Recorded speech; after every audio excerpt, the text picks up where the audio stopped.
Hi, guys, and welcome back to the Fi Guys podcast. This is part 2 of the psychology of money applied. So let's get right back into it. Welcome to the Fi Guys podcast, the show where we dive deep into the world of financial independence and personal finance. Whether you're just starting out on your journey or well on your way to financial freedom, we've got the insights and strategies you need to achieve your financial goals. In each episode, we'll provide actionable tips and real-life success stories to inspire and guide you on your path to financial independence. So, grab your notepad and get ready to transform your financial future with the Fi Guys podcast.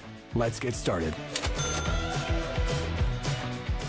The Fi Guys is a podcast dedicated to providing general information and insights on a wide range of wealth-related topics. The views and opinions expressed in this podcast are those of the host and guests and do not constitute personalized financial advice. The content provided in this podcast is for educational and informational purposes only.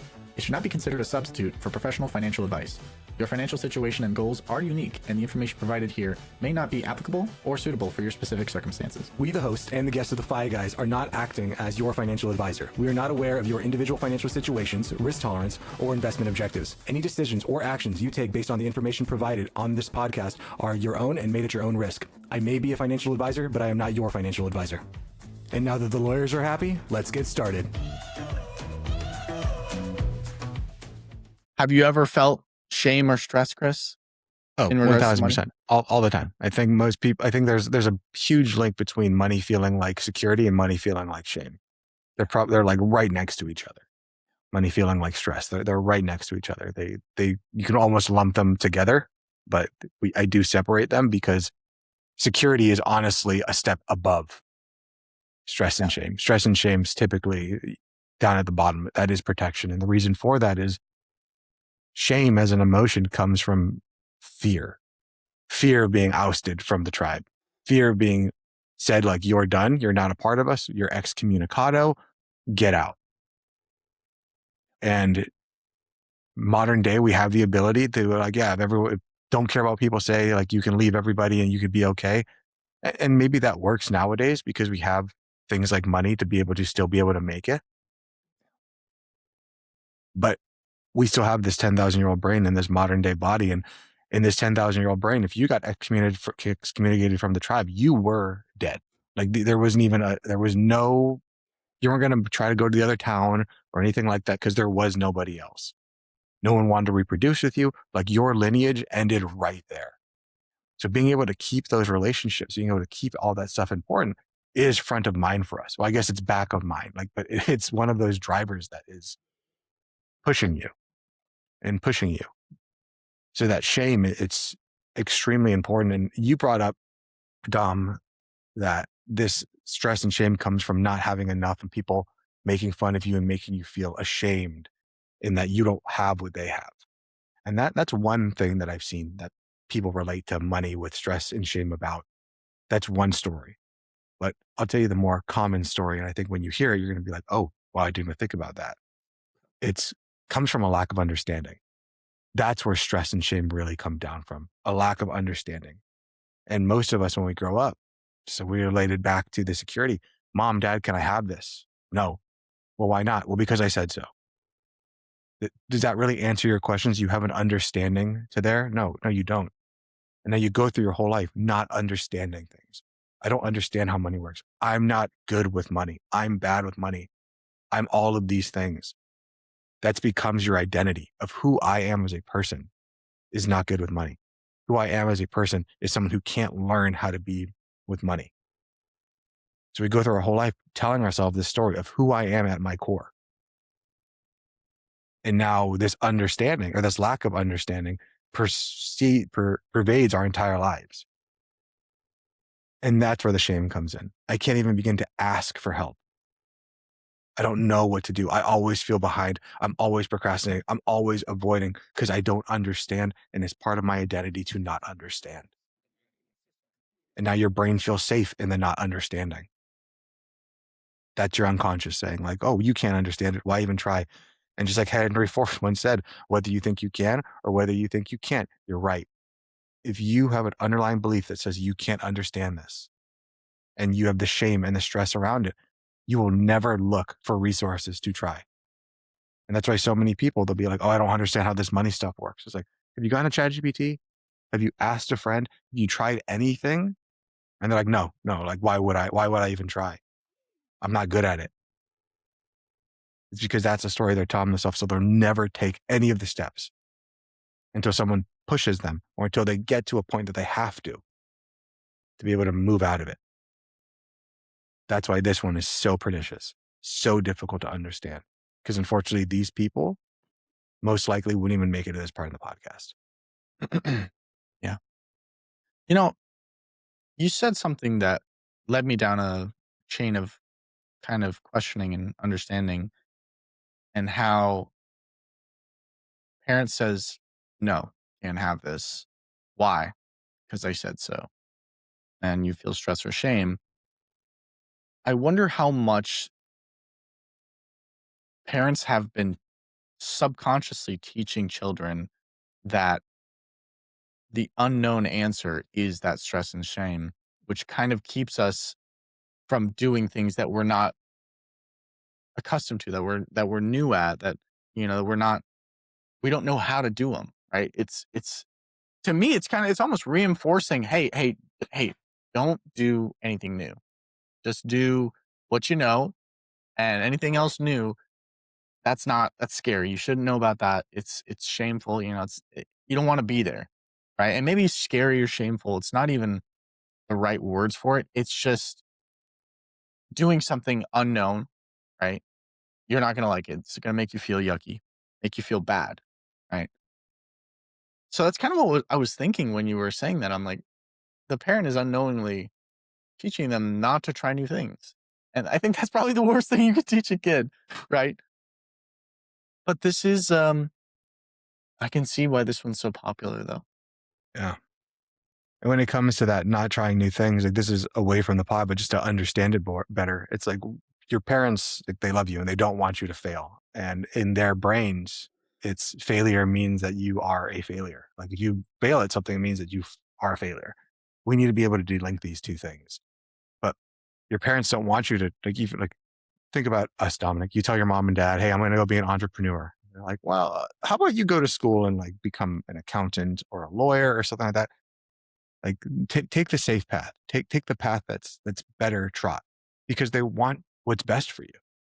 They don't want you to fail. They don't want you to feel like a loser or feel stupid, because that's the way that they feel when they lose.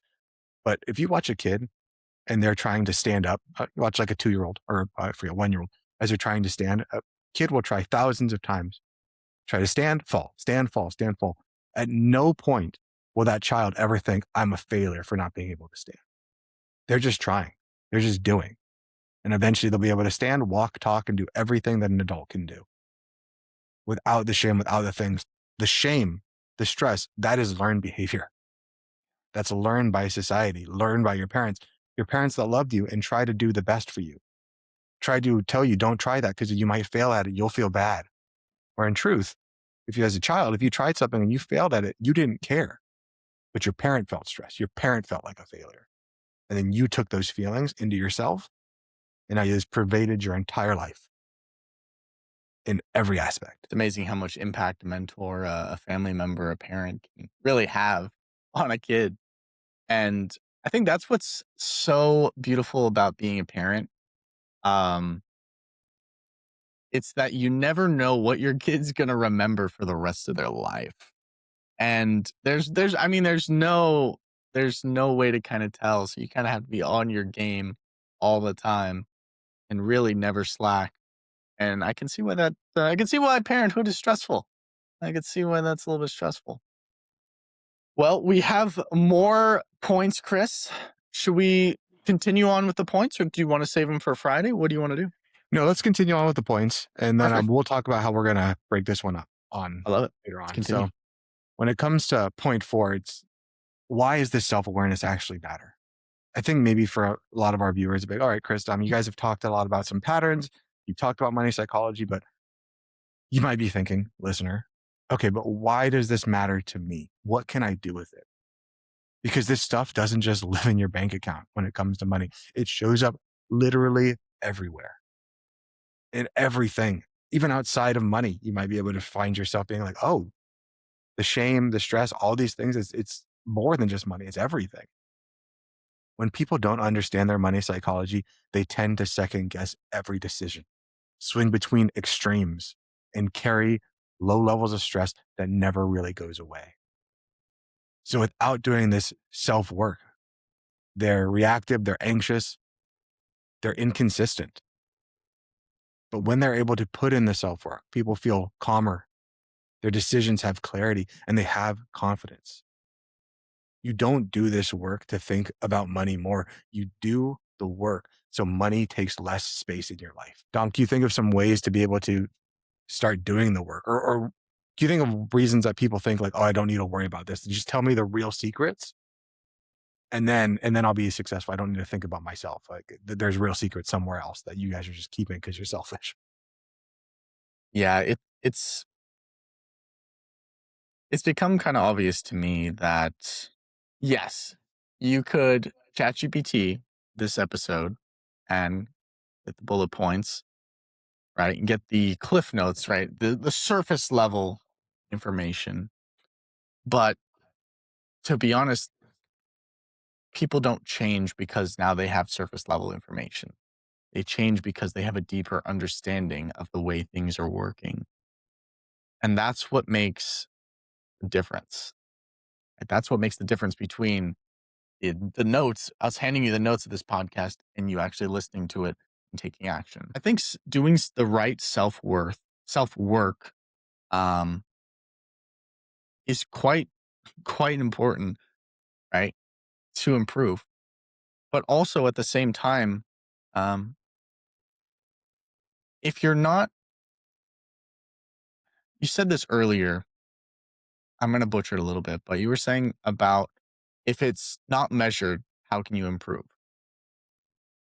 And obviously, it's like you don't have a baseline. Where can I go from there? Every direction is a weird, wrong direction. I think it honestly matters sitting down with yourself, meditating, and kind of going about and putting yourself in scenarios. It's like, okay, how would I feel if I had $10 in my bank account? How would I feel if I had $1 million in my bank account? What would I do with that? What does that mean to me? And part of the problem with everything in life, I guess, is figuring out what's the right questions to ask. I think so often we worry about the answers on, well, Chris, how do I be rich? I want to be rich, Chris. How do I be rich? I want to retire at 30. I want 1 million at 30. How do I do that? It's like, I don't know. you know, it's you got to know yourself. And I maybe next episode it's just going to be a 45 minutes on know thyself. I'm just going to say that for 45 minutes to really hammer it home. If you're not doing the self work, if you're not looking inward, I honestly don't think anything's going to change. I don't think if you're having honest conversations with yourself, only then can things start to change. And I want to make sure that there's people know that the difference between start and change. Because I wish that, because you know yourself now, you can everything's done. Like, no, that's just like the first step on a long journey. And I know, Chris, you've gone down that journey, right? And you're trying to bring people with On that journey. on that journey. Yeah. Yeah. Yeah. And I love it. This is why we love Chris, right? Always improving, right? Never perfect, always improving. And that's exactly what you want. That's really the blueprint for life. And it's scary. It's a scary journey, right, Chris? It's a Oh scary yeah, one to of kind of course. go It's down and it's it's a lot easier to stay on the shore and look at the sea and be like, yeah, there it is. But your boat, yourself, you're not meant to be docked in the harbor. You have to go out and try. If you want to stay in the harbor, it is an easier life. It's easier to stay on the shore. But a life well lived, a life that you can look back on when you eventually leave this world, is a life where you're trying. You're at least trying to get better in the idea of being able to help other people. You touched on something I think is the most important thing, Dom. It's we live in a society, and we've been talking so much about childhood and like where all this stuff comes from. Let's just bring it back to it. Where each one of us, we went to school, and in school there was a right and a wrong answer. The things that weren't right or wrong, and the teachers would tell you like, "Oh, you're wrong. You got this wrong." I remember reading this the walls were blue, or the blue walls. Remember that? The blue house? There was like a story, and it was all about this lady and who is experiencing this house or these blue walls. And I remember thinking like, oh, maybe the walls represent this, represent that. And I thought like maybe the walls represent this to this person. That's the reason they feel so sad by them. Or maybe they mean this because I perceive blue as happy. So maybe blue is a happy thing. And the teacher said, no, this is what this means. Like, to take art, something that could be perceived as anything, and to say, no, you're wrong, because that's what I believe. And now we go through life looking for the right answer. It's almost like you watch the movie Inception, right? And at the Yep. end of it, you see the table, you see the spinner, and it's going, and then it starts to wobble, and then it leaves, right? Cuts off. Half the people say, man, I bet he's still in the dream. Half the other people go, no, he's not in the dream. And then some random ass person walks in with certainty and says, no, it's this one. And half of you are completely wrong. No one really knows. Christopher Nolan doesn't even know. And it doesn't matter, because whatever you want to perceive is what matters. But in the society that we have, and that there's one right answer, it tells people that I just need to find what that right answer is rather than actually put in the work. And that's why people might be listening to this podcast, listening to audiobooks, listening to every single thing to try to improve, yet they're still in the exact same place. Because knowledge means nothing if you don't apply it. In order to make the lesson understand, in order to be able to make progress, you must take action with the knowledge. You must apply knowledge to your life and see what works, just like a scientist would.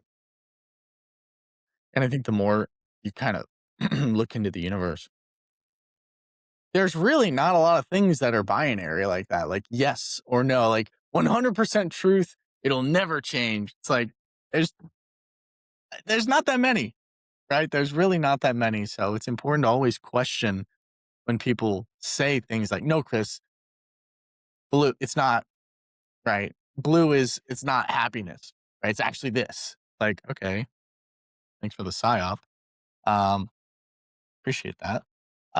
But yeah, it's interesting how many people will die on a certain hill just to be right when right or wrong never existed in the first place.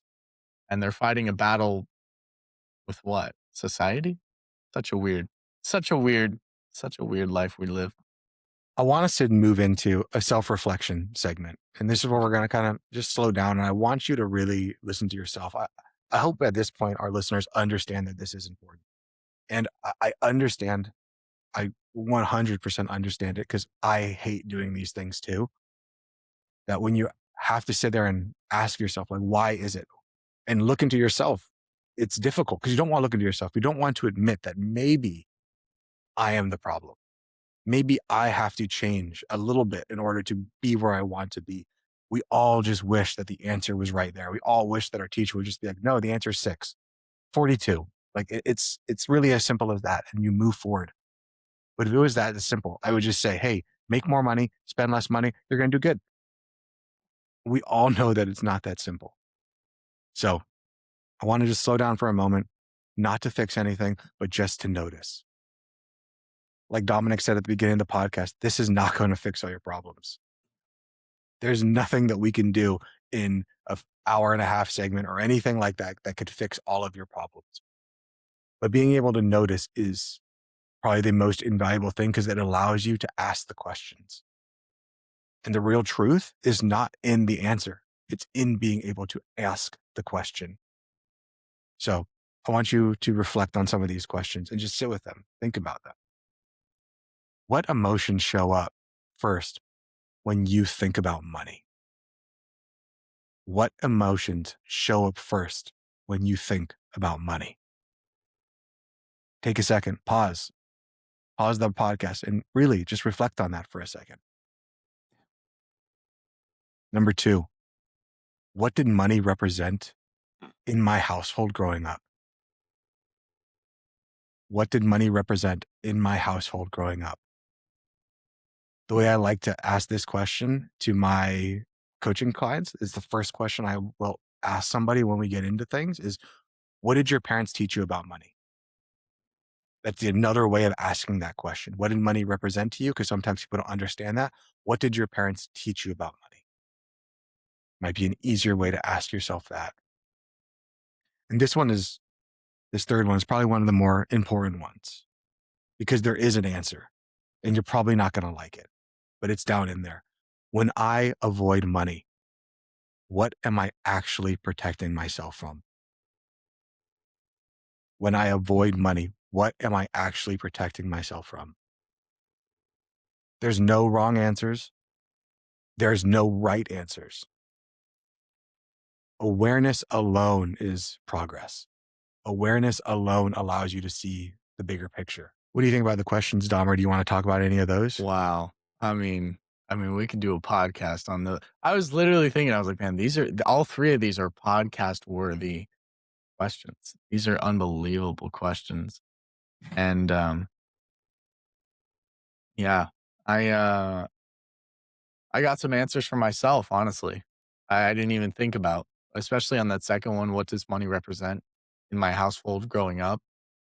For me, it was memories, right? Trips, right? We'd use the money, go to Disneyland or Disney World or Disney Cruise. We're a Disney family. Um, so it represented memories and, yeah, I'm gonna reflect on, I'm going to reflect on this later, as everyone else should. But no, these are these are beautiful, beautiful, beautiful questions. I feel like with these questions, Chris, it's kind of like if you got a nail and you're trying to hang a picture on a wall, and I'm just trying to find the stud. I'm trying to find the wood so that the picture can actually hang. And I'm hitting drywall, drywall, drywall. What you just did is you shined the stud finder right where it needs to be, and you hit it right on the nail. I think those three questions were beautifully, beautifully said. And man, cracked me open like a walnut. I got some self-reflection to do after that one. Man, I'm just gonna I'm just gonna read them one more time. I gotta read them one more time because I thought they were just amazing. What emotions show up first when you think about money? What did money represent in my household growing up? When I avoid money, what am I actually protecting myself from? That last one, I need to do some more meditating on. That one, I don't have an answer for that one yet, but the first two came quickly. What kind of response do you get when people ask these questions or answer these questions, Chris? The first answer is I don't know. That's usually Really? it's usually the first answer.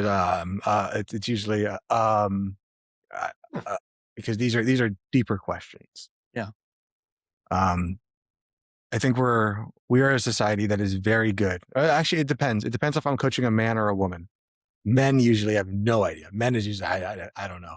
Women are usually a lot better at this. To be totally honest, because I think that it's more culturally acceptable to be able to be in touch with your emotions. And if you actually notice, these questions are not asking you a binary question. They're asking you about your emotions. Like, you know, the first question is what emotion shows up, and most guys are only really allowed to feel anger. So they're like, I don't know, rage. But in truth, it's usually shame, fear, concern, ambivalence. Those are the kinds of things that you want to be able to say instead of, I don't know. Typically, these questions are the place where I get to understand where they are. Especially all of them are important, but the reason I start with what did your parents teach you is because most of the time at this point, that's where people would tell me about their parents and what they did right, what they did wrong, and all this stuff. Normally they'll say my parents taught me nothing. And then we'll go down the rabbit hole and then they realize, oh, actually my parents taught me everything. That they repeat the exact same patterns they saw as a kid. And they do the exact same things that their parents did, regardless if they're in their same situation. And most of the time, they are not in the same situation that their parents were, yet they repeat the pattern over and over and over again. And when it comes to the money avoidance, most people have zero idea. They go to exactly the same thing that you did. I don't know. That doesn't even make sense to me. Why would I be protecting myself from something? And then but normally the reason I ask these in this order is because it's meant to help you dig deeper, dig deeper, dig deeper. So that when you get to that point where you're asking that, you're already in the emotions. You're already in that area. I just ask you the question straight off. And doing it in your head is very different than doing it with another human being, another person who's there prompting and asking you to go deeper and go deeper and go deeper and knows how to. I used to be a swim instructor, and something I always told the kids and something I tell my clients nowadays is together we're going to leave the steps.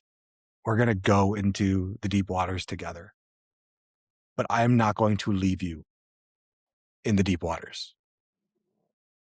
We're going to come back to the steps. And sometimes when you ask these questions, when you delve into these things by yourself or with another person, you go into the deep waters. And it's scary. And you can hurt yourself if you go too deep too fast, or if you don't know how to swim.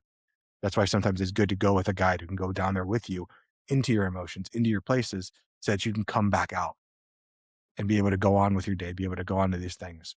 And yeah, you might, maybe in the deep waters, it's scary. It's all of these things, but you're able to come back. I just don't want people to go out there, talk about their childhood, talk about these things and get stuck in it, get mired in it and start drowning there, because that can mess up days and then if it messes up days, most people won't go back. It's kind of like trying to teach an adult how to swim. When you ask them, why have you never learned how to swim? It's because they had a traumatic experience. So they never tried again.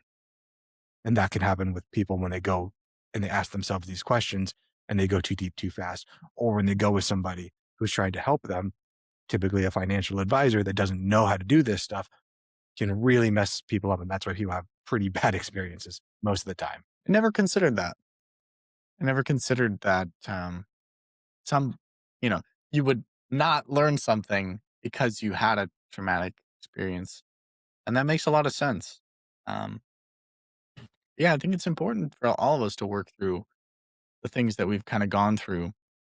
Um, that I'm telling you, number 5, that has left me in a state of deep thinking. I feel like I'm not even here right now. Like most of my mind is just like meditating. I'm just these questions primed my mind so well, and that's why you're the expert, right? What else are we missing from this episode, Chris, that we can kind of help the people really start on that journey and continue on that journey and get to that best version of themselves? Yeah. Well, I want you to reflect on those questions that we asked. And now I want you to be able to, we need to start to reframe things in our minds once we ask those questions. Because I think the framing is what's difficult. And it's kind of like being able to tell somebody, hey, I need you to install this new thing on your computer, install this new software. It's like, well, my operating system doesn't even support that software. So we need to be able to update our things. And that's by reframing. By reframing things, we can update our operating systems. We can update everything to be able to start to introduce new things. Because one of the most freeing realizations that people have with this, and when I'm with this, I mean money, is that money isn't a measure of your value. It's a mirror in your patterns. Because I think too many people, they look at money and they say, okay, money is shame. Money is stress. Money is identity. Money is freedom. Money is safety. And they get locked in that pattern. But all that is it's a reflection of yourself. And once you realize like, oh, well, myself changes, and it changes pretty often. You may not notice it, but think of who you were 10 years ago. That's a very different person than it is today. You have the propensity to be able to change. And if that's true, then that means that your relationship with money, with all of these things, has the propensity to change. There's no such thing as the right money personality. There are ones that serve people and there are ones that don't serve people, depending on the situation that they're in. The real upgrade when it comes to this is being able to understand yourself. The goal in the psychology of money, the goal in this whole game is not perfection. It's honesty. Honesty with yourself.